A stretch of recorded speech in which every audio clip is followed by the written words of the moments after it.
A tady Penčo s Brečou, když se ho načapala při špehování. A tady Brečo, když se mu odpustila. A tady Brečo, když poprvé procház Cherry Bomb. A nakonec tady Penčo s Brečou, když mi řekl, že jsem to nejhezčívečko, co kdy viděl. Tohle jsem si vymyslel. Byl to ten nejlepší z nás. Nebo aspoň nejvíc hád. Tohle je Penčo s smrdící paprsek. Chtěl by, aby to měla ty. Vymýšlel ty nejúžasnější věci.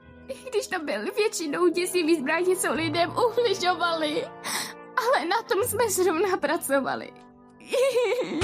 Charlie, tady jsi. Nechceš jít dolů pozdravit nové hosty? Hodilo by se mi, kdyby jsme píchla. Jsou tam ti novéři. A jsi v pohodě? Aha, všechno je fajn. Fajn. Proč by taky nebylo? Porazili jsme Adama, hotel je narvaný, i když přitom spousta lidí odešla. Ale je to fakt super! Za to myslím, že se s tím, co se stalo, furt vypořádáš. Jestli chceš, tak ti povinnosti kolem hotelu, reportéry, vyřídím za tebe. Co?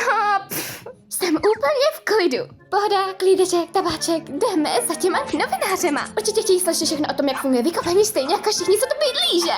Jasně, jo.